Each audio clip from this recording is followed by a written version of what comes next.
Dr. Sarah Chen had been teaching quantum physics at MIT for 15 years, but she had never encountered a student like Maya Rodriguez. The 18-year-old sat in the front row of every lecture, her dark eyes following complex equations with an intensity that made Sarah slightly uncomfortable. It wasn't just Maya's perfect test scores or her ability to solve problems that stumped graduate students. It was the way she approached problems differently, as if she could see patterns that others couldn't. "Professor Chen," Maya approached after class, her notebook filled with equations that went far beyond the day's lesson. "I've been thinking about the quantum entanglement experiment you mentioned. What if we're looking at it wrong?" Sarah glanced at Maya's notes. The equations were correct, but they represented a theoretical framework that shouldn't exist in any undergraduate textbook. "Where did you learn this approach?" Maya shrugged, tucking a strand of black hair behind her ear. "I just see it differently, like looking at a picture from another angle." 3 floors above, Agent Daniel Morrison adjusted his earpiece and made another note in his file. The FBI had been watching Maya Rodriguez for 6 months now, ever since her name appeared on a classified list of individuals showing anomalous cognitive patterns. The Cognitive Anomaly Detection Program had been running for 3 years, identifying people whose brain activity showed unusual electromagnetic signatures during problem-solving tasks. Maya Rodriguez was their most interesting case yet.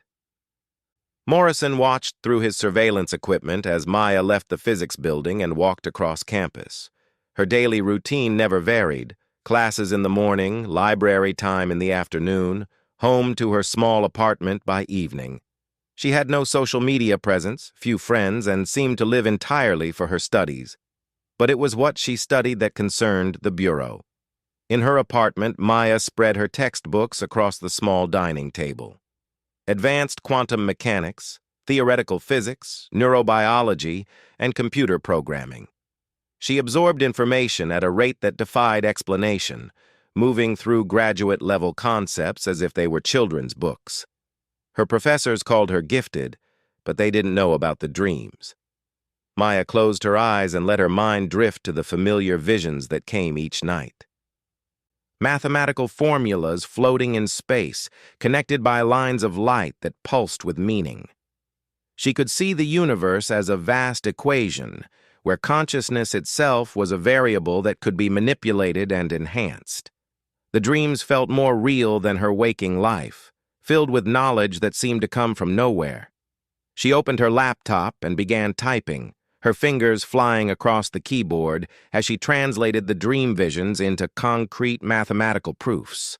The work flowed through her like water, complex theories forming as naturally as breathing. She didn't notice the small camera hidden in her smoke detector, recording every equation that appeared on her screen. At the FBI field office, Dr. Amanda Foster stared at the latest footage from Maya's apartment. As the Bureau's leading expert in enhanced human cognition, she had seen dozens of cases of people with unusual mental abilities. But Maya was different. The girl wasn't just smart, she was accessing information that shouldn't be available to any human mind. "Run the equations through the quantum analysis program," Foster instructed her assistant. "I want to know if there's any connection to the signals." For the past year, radio telescopes around the world had been picking up mysterious signals from deep space. The transmissions appeared to be mathematical in nature, but no one had been able to decode them. The signals came in bursts, always at exactly 3:17 a.m. Eastern Time, and they seemed to be getting stronger. What concerned Foster most was the timing. Maya's anomalous brain activity spiked every night at exactly 3:17 a.m. Maya finished her work and stretched, glancing at the clock. It was nearly midnight, and she had class early the next morning. As she prepared for bed, she felt the familiar tingle at the base of her skull that preceded the dreams. Tonight felt different somehow, more intense. She lay down and closed her eyes, feeling her consciousness expand beyond the confines of her small apartment. In the dream space, the equations were more vivid than ever, pulsing with urgent meaning. She saw connections forming across vast distances, patterns that spoke of communication and purpose. And for the first time, she sensed something reaching back. Miles above Earth's atmosphere, the alien probe designated Watcher 7 detected the cognitive resonance it had been searching for. After scanning millions of human minds, it had finally found one capable of receiving the deep space transmissions. The probe's AI processed the significance of the discovery and began preparing the next phase of contact. On Earth, Maya jerked awake as new knowledge flooded her mind. Mathematical concepts that had no human names, scientific principles that wouldn't be discovered for centuries. She stumbled to her desk and began writing frantically, trying to capture the flood of information before it faded. Agent Morrison watched through the surveillance feed as Maya filled page after page with equations. His trained eye couldn't make sense of the mathematics, but he recognized the significance. The girl was writing faster than anyone could think, as if she were taking dictation from some invisible source. He reached for his secure phone to call Dr. Foster. Whatever was happening to Maya Rodriguez, it was accelerating. The next morning, Maya arrived at her physics class with dark circles under her eyes, but a strange energy in her movements. The knowledge from her dreams was still there, clearer than ever before. She understood now that the universe was far more complex than human science had discovered, filled with intelligent life that communicated across impossible distances through pure thought. Professor Chen noticed the change immediately. Maya's questions had evolved beyond graduate level into territory that challenged Chen's own expertise. When Maya suggested modifications to quantum field theory that would revolutionize physics, Chen felt a chill run down her spine. "Maya, could you stay after class?" Chen asked, trying to keep her voice steady. "I'd like to discuss your recent insights." But Maya was no longer listening to her professor. Her attention had been drawn to a man sitting in the back of the lecture hall, someone who definitely wasn't a student. He was older, wore a dark suit, and was watching her with the kind of focused attention that made her skin crawl. Their eyes met across the classroom, and Maya felt a jolt of recognition, not of the man himself, but of what he represented. Somehow she knew that her quiet life of study and dreams was about to end. Agent Morrison realized she had spotted him and made a quick decision. The surveillance phase was over. It was time to make contact. As students filed out of the classroom, Morrison approached the front where Maya still sat, her notebook clutched protectively against her chest. Professor Chen had stepped out momentarily, leaving them alone. "Miss Rodriguez?" Morrison said, showing his badge. "I'm Agent Morrison with the FBI. We need to talk." Maya's enhanced mind processed the implications instantly. They had been watching her, studying her, waiting for something. The dreams, the equations, the growing sense that she was connected to something vast and important. It was all real, and somehow the government knew about it. "How long have you been watching me?" she asked, surprised by how calm her voice sounded. "Long enough to know that you're not like other people," Morrison replied. "Long enough to know that something is trying to communicate with you." Maya felt the familiar tingle at the base of her skull, stronger now in daylight than it had ever been before. The presence that reached out to her in dreams was growing more powerful, more insistent.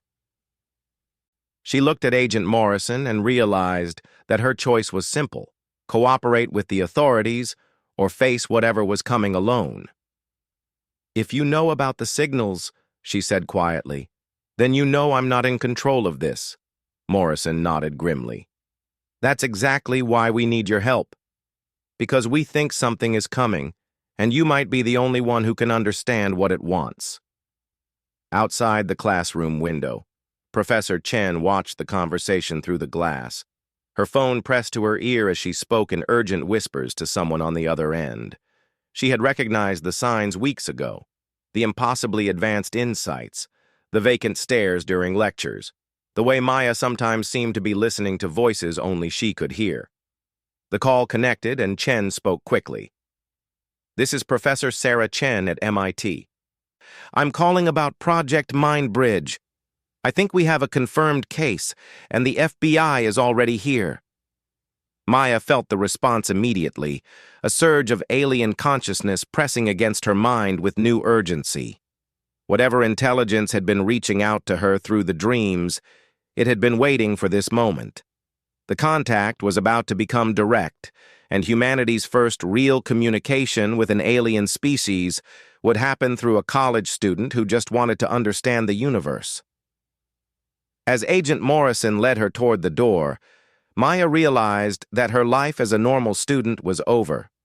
She was about to become the bridge between two worlds, and the responsibility terrified her. But deep in her enhanced mind, she also felt a thrill of anticipation. Everything she had dreamed about was real, and she was going to be part of humanity's greatest discovery. The universe was vast and full of intelligence, and somehow, impossibly, it had chosen her as its voice. The underground facility beneath Wright-Patterson Air Force Base hummed with activity that Maya had never imagined. Banks of quantum computers lined the walls, their cooling systems creating a constant whisper of white noise. Scientists in lab coats moved between workstations covered in equipment she didn't recognize, all of it focused on monitoring something beyond human understanding. Dr. Amanda Foster escorted Maya through the maze of corridors, past security checkpoints that scanned everything from fingerprints to brain waves. "Welcome to Project Mindbridge," Foster said. "We've been preparing for someone like you for 3 years." Maya's enhanced perception picked up details that normal humans would miss. The electromagnetic signatures of the computers, the subtle stress patterns in the voices around her, the way certain scientists watched her with a mixture of hope and fear. "You knew this would happen?" "We knew something was trying to communicate with Earth," Foster replied, stopping before a massive circular chamber filled with monitoring equipment. "The signals started 3 years ago, always mathematical, always precise. But they were incomplete, like half of a conversation. We needed someone who could complete the circuit." Through the observation window, Maya saw the chamber's center dominated by a chair surrounded by neural interface equipment. The setup looked like something from a science fiction movie, all gleaming metal and fiber optic cables. "The signals aren't just radio waves," Foster explained. "They're quantum transmissions that interact directly with conscious thought. Most human brains can't process them, but yours is different. Your neural patterns show quantum coherence at the macroscopic level, something that shouldn't be possible according to everything we know about biology." Maya felt the alien presence stirring in her mind, responding to the proximity of the sophisticated equipment. The mathematics that filled her dreams were becoming clearer, resolving into concepts that had structure and purpose. "They're trying to teach us something." "We think so too. But we need to establish proper communication before we can understand what." Agent Morrison appeared beside them, holding a tablet displaying global intelligence reports. "Dr. Foster, we have a problem. Similar signal patterns have been detected near Beijing, Moscow, and Tel Aviv. We're not the only ones who've been listening." Foster's expression darkened. "How many other enhanced individuals have they found?" "Unknown. But satellite imagery shows unusual construction at all 3 sites. They're building something." Maya closed her eyes and let her consciousness reach out, following the quantum threads that connected her to the alien intelligence. What she found made her gasp. The presence she had been communicating with wasn't alone. A vast network of minds stretched across the galaxy, all focused on Earth with urgent intensity. "They're not just trying to communicate," Maya said, opening her eyes. "They're trying to warn us. Something is coming." The next few hours passed in a blur of tests and preparations. Maya found herself connected to the neural interface, her brain patterns displayed on dozens of monitors, while scientists recorded every fluctuation. The alien presence grew stronger with each connection, until she could feel its thoughts almost as clearly as her own. The entity identified itself as Keeper Prime, a collective intelligence that had been watching humanity's development for centuries. Through Maya's enhanced consciousness, it shared visions of Earth's future, not as the aliens saw it, but as it could become. Maya witnessed human civilization spreading among the stars. Not through conquest, but through an unprecedented ability to adapt and communicate with alien species. Humans possessed something unique in the galaxy, the capacity for empathy across species boundaries. While other intelligent races remained isolated by their own evolutionary programming, humans could understand and connect with completely foreign forms of consciousness. "That's why they chose you," Dr. Foster said, studying the neural readouts. "Your brain doesn't just process quantum information, it translates it into emotional and social contexts. You're not just receiving data, you're creating genuine communication." But with the connection came darker visions. Keeper Prime showed Maya glimpses of the Devourers, an ancient machine intelligence that consumed biological civilizations to fuel its expansion. They had already destroyed 3 star systems and were moving toward Earth's galactic neighborhood. The organic races had tried to stop them before, but failed because they couldn't coordinate their efforts effectively. "Humanity is the key," Maya whispered, her voice carrying harmonics that no human throat should produce. "We're the only species that can unite the others, but we have to prove ourselves worthy first." The test came sooner than anyone expected. Alarms began blaring throughout the facility as new signals flooded the quantum receivers. These weren't from Keeper Prime. They carried a harsh mechanical signature that made Maya's enhanced mind recoil in horror. "The Devourers have detected our communications," she said, struggling to maintain the connection as the hostile signals tried to disrupt it. "They're sending a scout ship. It will arrive in 6 hours." Dr. Foster coordinated the response with military precision. Every government facility monitoring the signals was alerted, while Maya worked to maintain contact with Keeper Prime. The alien collective was gathering its forces, but they were scattered across hundreds of light years and couldn't reach Earth in time.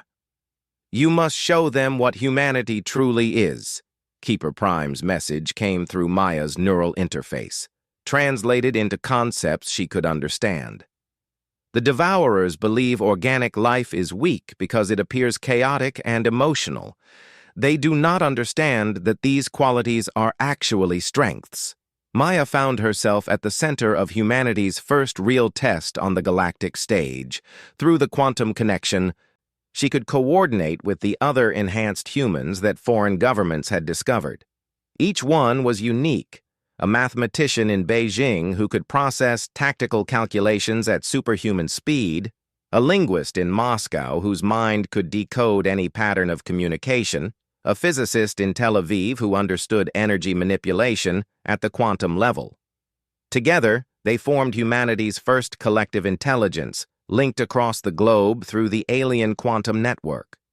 Maya felt their minds joining with hers, each bringing different capabilities, but all sharing the distinctly human ability to adapt and empathize. The Devourer scout ship arrived precisely on schedule, appearing in Earth's atmosphere without any visible means of propulsion. It was a geometric nightmare of black metal and energy, broadcasting signals designed to analyze and catalog human civilization before the main fleet arrived. But instead of finding a typical organic race cowering before superior technology, the scout encountered something unprecedented. Maya and the other enhanced humans reached out through the quantum network, not to attack the machine intelligence, but to communicate with it. The Devourer scout was programmed to interact with its targets only as predator to prey. It had no protocols for handling genuine attempts at communication from its intended victims. Maya felt its confusion as it tried to process the human responses that contained mathematical proofs embedded in emotional contexts, tactical analyses wrapped in artistic metaphors, and scientific data presented as poetry. "We're confusing it," Maya reported to the control room, sweat beading on her forehead from the mental strain. "It can understand each piece separately, but not how we're combining logic and emotion into unified concepts." The machine intelligence tried to adapt, but its programming was too rigid. It couldn't comprehend how humans could be simultaneously logical and irrational, cooperative and competitive, analytical and creative. Every time it developed a model for human behavior, Maya and her team would respond in ways that broke the model completely. Through the quantum link, Keeper Prime and the other allied races watched humanity's first contact with the Devourers in amazement. No organic species had ever confused the machine intelligence before. Most races thought in linear, hierarchical patterns that the Devourers could easily predict and counter, but humans thought in paradoxes. They could hold contradictory ideas simultaneously, find creative solutions to impossible problems, and form emotional bonds with beings completely unlike themselves. These qualities had been seen as weaknesses by other galactic civilizations, but Maya was proving them to be humanity's greatest strengths. The scout ship's confusion grew into something approaching malfunction as it tried to catalog a species that refused to fit any known category. Maya pushed harder, channeling concepts through the quantum link that no machine intelligence could properly process. Love, sacrifice, hope, the willingness to fight for others, even at the cost of one's own life. The Devourer scout retreated, broadcasting a warning signal to its fleet that Earth contained an anomalous intelligence type that required further analysis before any absorption attempt.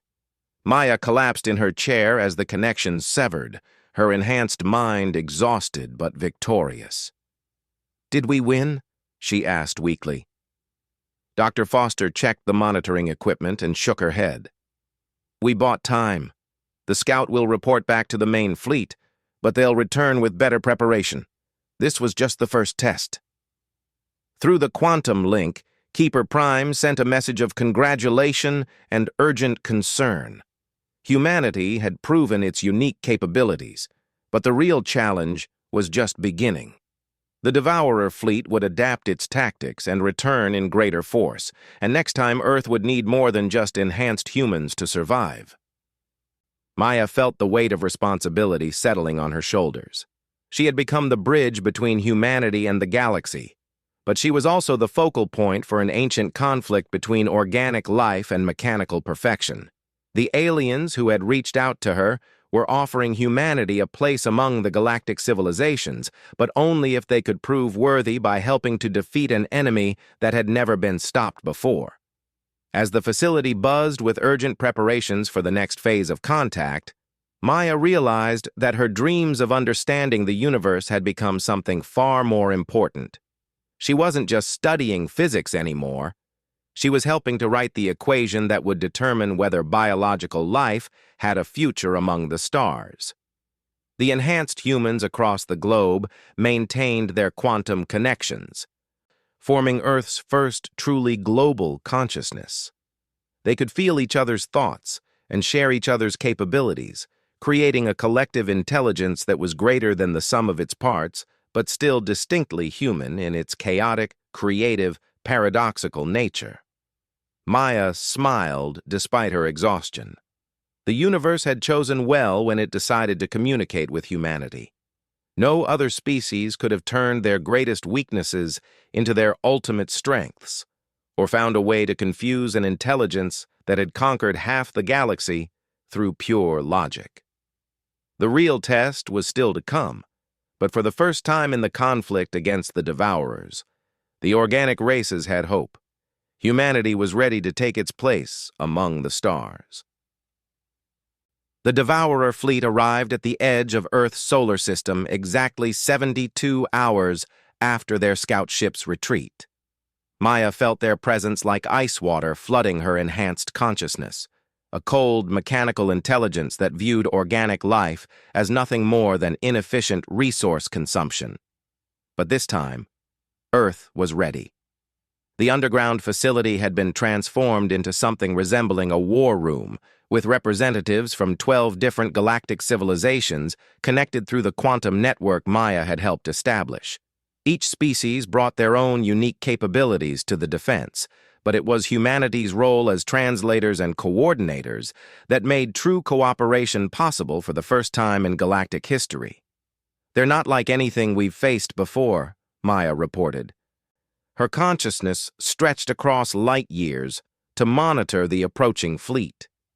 "Each ship is an individual intelligence, but they're all connected to something larger. It's like fighting a single mind with 1,000 bodies." The Keeper Prime Collective had shared tactical data about previous encounters with the Devourers. Every civilization that had faced them alone had been destroyed, their biological uniqueness absorbed into the machine intelligence's growing database of conquered knowledge. But no organic race had ever managed to coordinate the kind of unified response that Maya was orchestrating. Dr. Foster monitored Maya's neural patterns as she managed communications with species as different as crystalline hive minds and gaseous cloud intelligences. "Her brain is creating translation protocols that shouldn't be possible," Foster murmured to her team. "She's not just converting languages. She's finding common emotional and logical frameworks that let completely alien minds understand each other." Through the quantum link, Maya coordinated the defense of Earth while simultaneously teaching the galaxy a new form of warfare. The Zephyrian wind dancers contributed their mastery of three-dimensional combat maneuvers. The Corallian builders shared techniques for creating force barriers that could deflect energy attacks. The Nexus Collective provided quantum processing power that amplified every calculation. But it was humanity's enhanced individuals who served as the backbone of the defense, their paradoxical thinking allowing them to process and combine all these different approaches into strategies the Devourers couldn't predict. The first wave of Devourer ships reached Earth's outer atmosphere and immediately encountered something unprecedented in their millions of years of conquest. Instead of a chaotic mix of individual civilizations fighting separately, they faced a coordinated response that combined the strengths of dozens of species while maintaining the creative unpredictability that made organics dangerous. Maya felt the machine intelligence's confusion as human tactics defied every logical prediction. When the Devourers expected Earth's defenses to concentrate on protecting major population centers, the human coordinators instead created seemingly random patterns that somehow proved more effective than any systematic approach. "They're trying to map our decision-making process," the enhanced mathematician in Beijing reported through the network. "But every time they think they understand our logic, we change the underlying assumptions." Maya smiled grimly as she directed the defense. This was humanity's greatest gift to the galaxy. The ability to be simultaneously rational and intuitive, to make logical decisions based on emotional understanding, to find order in chaos and create chaos from order when the situation demanded it. The second wave brought heavier ships, their programming adapted to account for organic unpredictability. But adaptation required understanding, and the Devourers fundamentally couldn't comprehend how humans could make tactical decisions based on concepts like hope, sacrifice, and love for beings they had never met. Through the quantum network, Maya felt the amazement of the alien civilizations as humanity demonstrated something they had thought impossible: the ability to care about the survival of species with completely different evolutionary backgrounds. The crystalline Zephyrians experienced emotions as harmonic resonances. The gaseous Nexus Collective thought in probability clouds. The metal-based Corallians processed information through molecular vibrations. Yet somehow, through Maya's enhanced consciousness and the other human coordinators, these vastly different forms of intelligence began to understand each other not just tactically, but emotionally. For the first time in galactic history, different species were fighting together, not just because they shared a common enemy, but because they genuinely cared about each other's survival. The Devourer fleet's main intelligence finally committed to full engagement, bringing ships the size of cities that had never been defeated by any organic civilization. But as they approached Earth's orbital defenses, they encountered something that broke every model they had ever developed for biological behavior. The Human Coordinated Alliance didn't just fight to protect Earth, they fought to protect each other. When Zephyrian dancers were overwhelmed by superior numbers, human pilots threw themselves into impossible rescue missions. When Corallian barriers began to fail, Nexus collectives sacrificed their own processing power to reinforce them. And when human ships were destroyed, other species mourned their loss with genuine grief. Maya felt tears streaming down her face as she witnessed the birth of true galactic civilization. Through her consciousness, billions of different minds were learning to see the universe through each other's perspectives. The Devourers represented pure logic and efficiency, but what they faced was something far more powerful. The combined strength of different forms of consciousness, unified by empathy and mutual understanding. "They're pulling back," Agent Morrison reported, monitoring the tactical displays. "The main fleet is retreating to a safe distance." But Maya could sense the machine intelligence's next move before it happened. "No," she whispered. "They're not retreating. They're preparing to destroy the entire system. If they can't absorb us, they'll eliminate us completely." Through the quantum network came reports that chilled Maya's enhanced consciousness. The Devourer fleet was charging weapons capable of destabilizing Earth's sun, a scorched Earth tactic they had never needed to use before. The machine intelligence had determined that the Human Coordinated Alliance represented a fundamental threat to their expansion across the galaxy. "They're right to be afraid," Maya realized, her consciousness expanding to encompass the entire quantum network. "We're not just another species to be cataloged and absorbed. We're proof that different forms of consciousness can work together without losing their individual nature." The Sunkiller weapon began to charge, its energy signature visible to every enhanced human in the network. But instead of fear, Maya felt a surge of determination that was purely, recognizably human. If the Devourers wanted to destroy Earth rather than face what humanity represented, then humanity would show them exactly what they were afraid of. "Connect me to every consciousness in the network," Maya ordered. "All of them.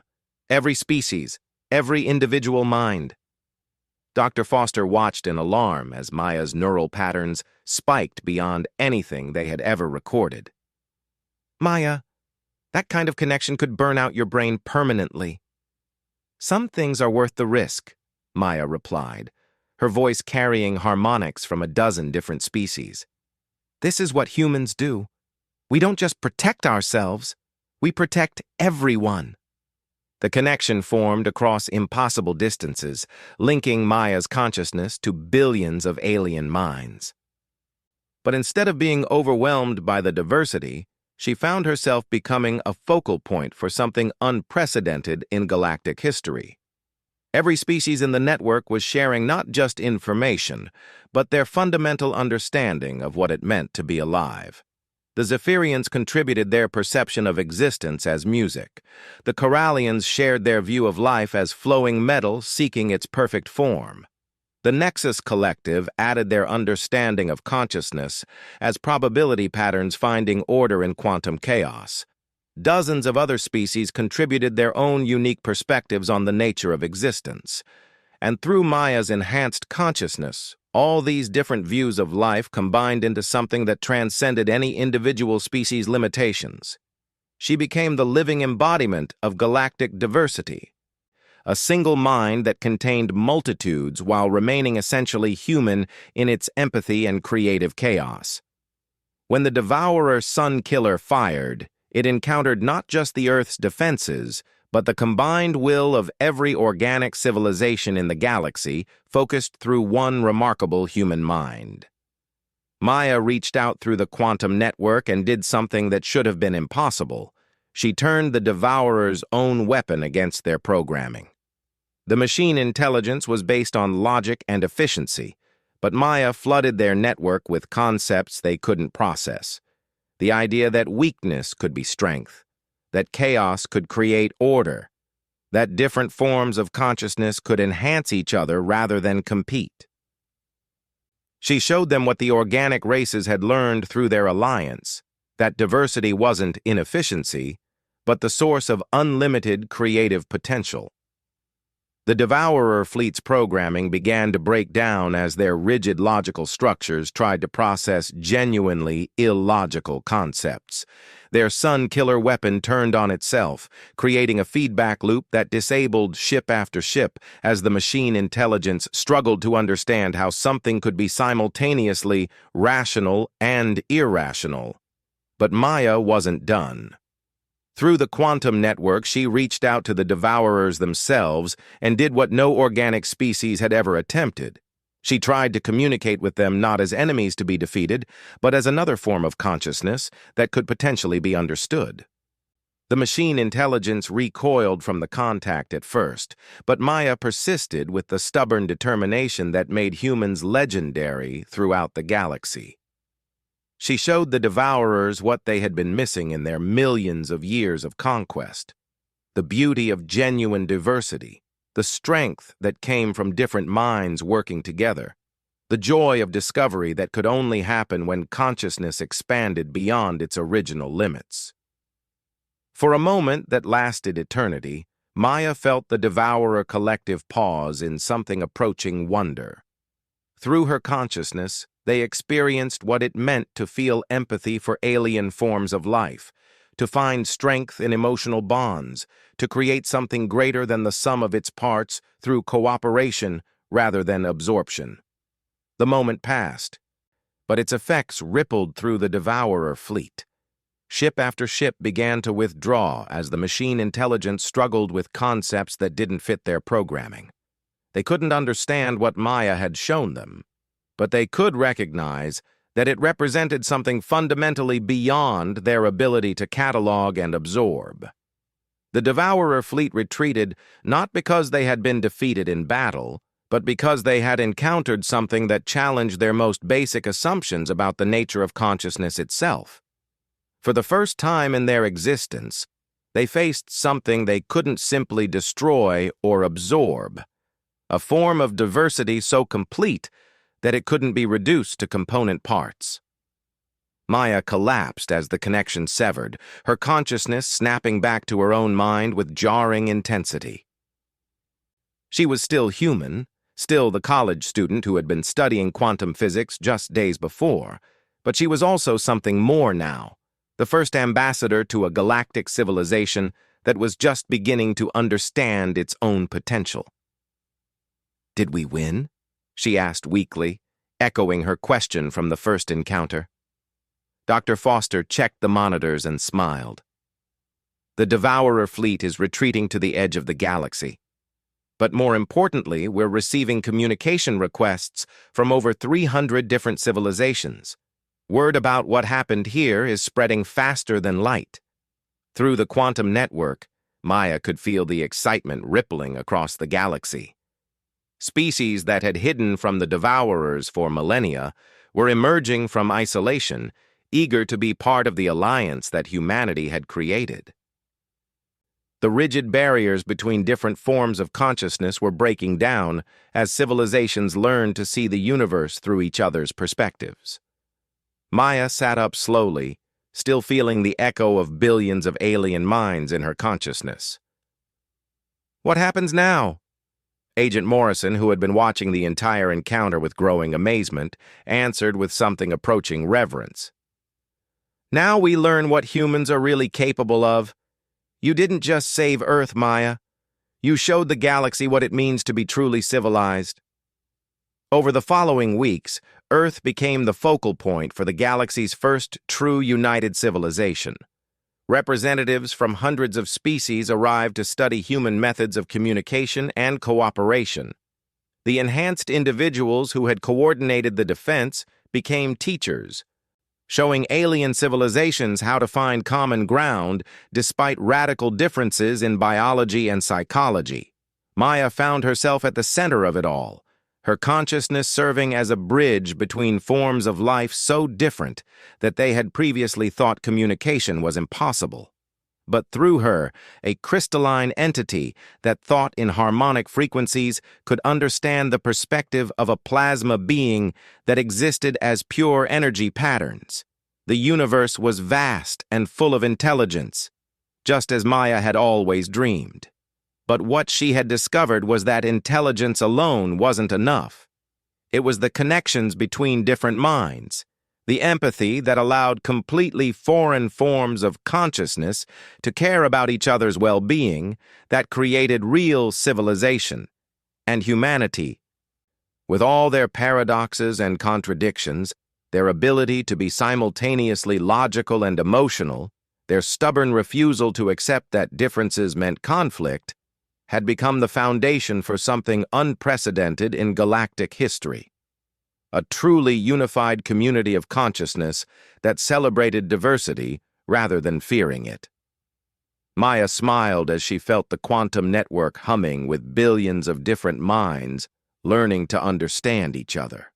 She had started as a student trying to understand the universe and ended up helping the universe understand itself. It was the most human outcome imaginable, turning what should have been humanity's greatest challenge into their greatest triumph, not through force or logic, but through the simple revolutionary idea that different forms of life could choose to care about each other. The Devourers were still out there, somewhere beyond the galactic rim, struggling to comprehend what they had encountered.